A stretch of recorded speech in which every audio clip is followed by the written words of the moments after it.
Demat account और trading account क्या है, हम इसमें कैसे अकाउंट खोल सकते हैं, या फिर डीमैट अकाउंट में जो हम पैसा ऐड करते हैं वो सुरक्षित है, या फिर हम ट्रेडिंग करते हैं वो सुरक्षित है या सेफ है या नहीं है।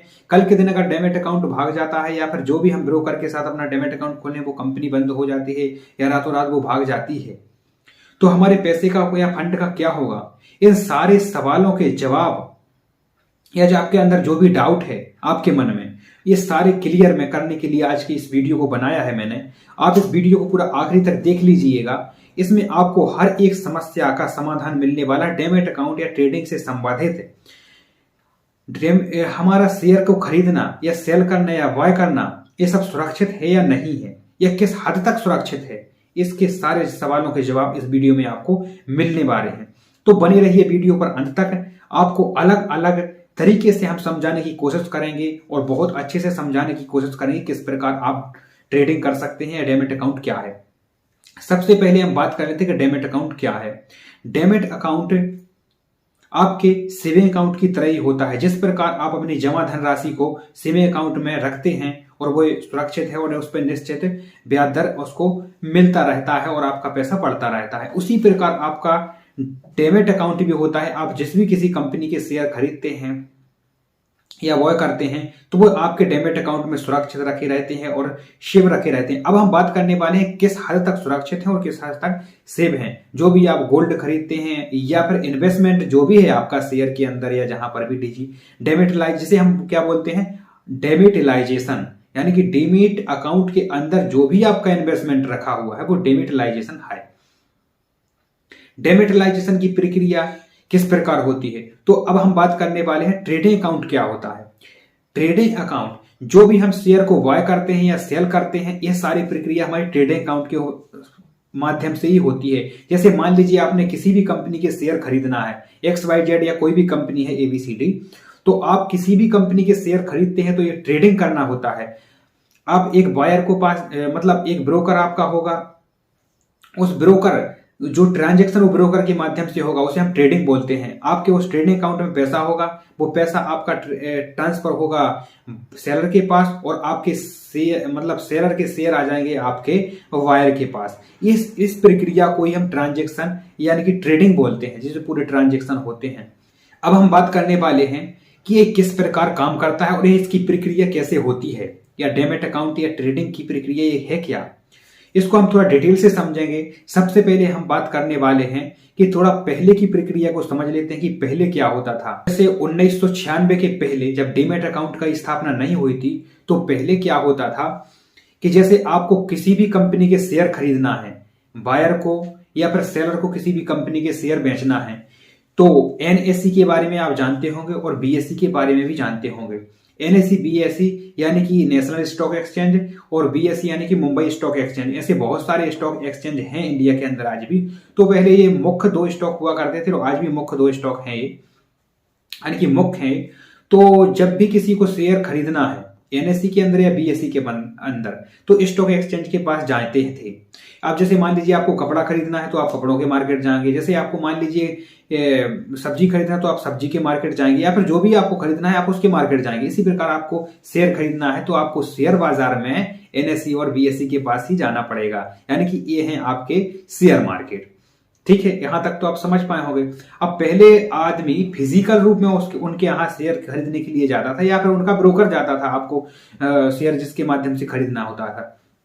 तो वो ब्रोकर क्या था कि जैसे मान लीजिए NSE के पास जाता है या BSE के पास, स्टॉक एक्सचेंज के पास जाता था और उनसे बोलता था कि मुझे इस कंपनी का इतना शेयर खरीदना है। इसी प्रकार कोई भी बायर उनके पास आता था और उनसे बोलता था कि मुझे इस कंपनी के इतने शेयर को सेल करना है। तो इस प्रकार ये उनसे पैसा लेकर उनको दे देते, उनसे उनके प्रकार इस प्रकार इनके पास ये आ जाता था और कुछ इस प्रकार के बाजार में भाव उतार चढ़ाव होता रहता था। जैसे कोई व्यक्ति आया, उसने उस शेयर की, जैसे सेलर आया, सेलर ने बोल दिया कि हमें किसी कंपनी के शेयर को 500 रुपए में सेल करना है, 10 बायर बोली लगाते थे। किसी ने कहा कि मैं उसको 400 रुपए में ले लूंगा, किसी ने कहा कि मैं 425 में ले लूंगा, किसी ने कहा कि मैं 450 में ले लूंगा, किसी ने कहा कि मैं 460 में ले लूंगा। इस तरह जो 460 का सबसे महंगा भाव आ गया उसको पास उसने उस सेलर से उस शेयर को खरीद लिया और उसने उतना पैसा बायर के पास पहुंच जाता था, मतलब बायर का पैसा सेलर के पास पहुंच जाता था। इस प्रकार ट्रेडिंग हुआ करती थी, वो ब्रोकर के माध्यम से या जो भी आपका ब्रोकर फिजिकल रूप में होती थी। जब भारत सरकार के निर्देश अनुसार जब इस प्रकार का उन्होंने सोचा डिजिटल प्रक्रिया करनी होगी, तो फिर ये प्रक्रिया सारी ऑनलाइन हो गई। ये प्रक्रिया जैसे ही ऑनलाइन होती है तो डेमेट अकाउंट की स्थापना हो जाती है।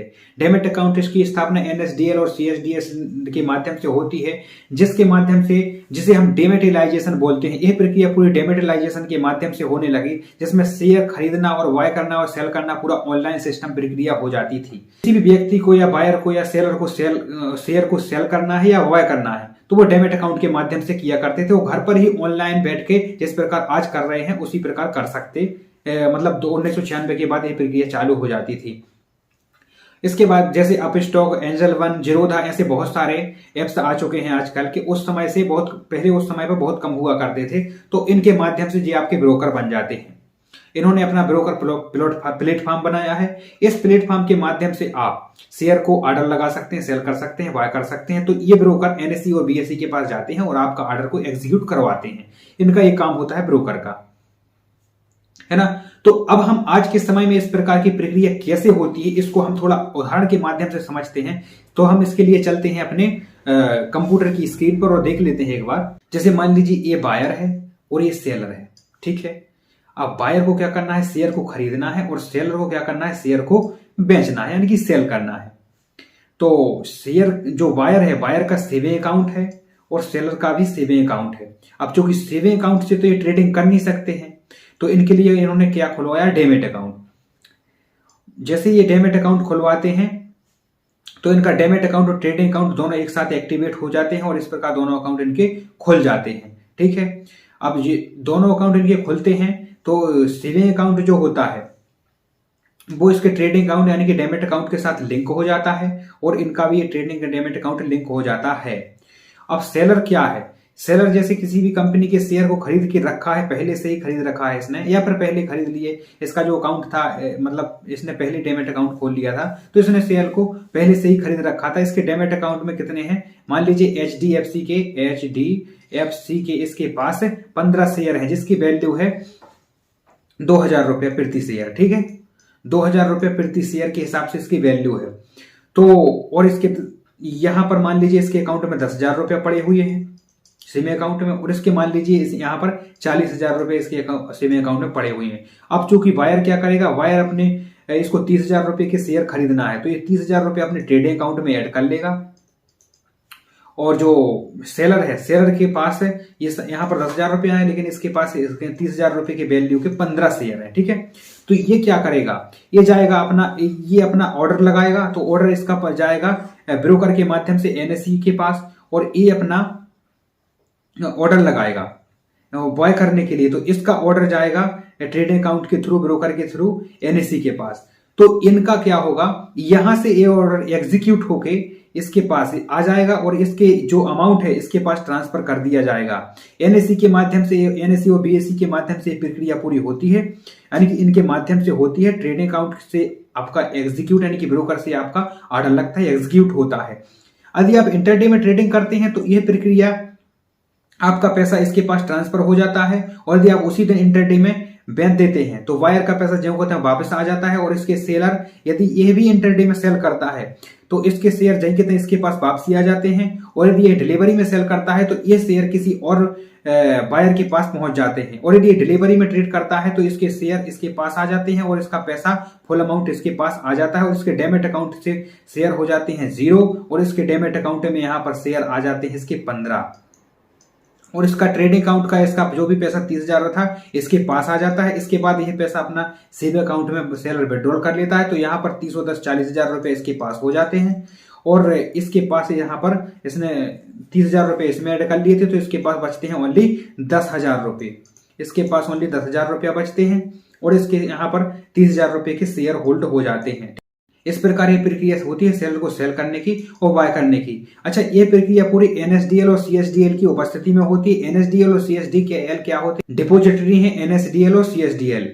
तो ये डिपोजिटरी जो भी हम शेयर खरीदते हैं जो इनके पास ही सेव और सुरक्षित रखे होते हैं। एनएसडीएल है एनएससी की डिपोजिटरी और बीएससी की डिपोजिटरी है सीएसडीएल। तो इस प्रकार इनके शेयर को बाय करने की और सेल करने की प्रक्रिया आज डेमेटलाइजेशन के माध्यम से बिल्कुल सरल हो गई है, सुरक्षित हो गई और सेव हो गई है।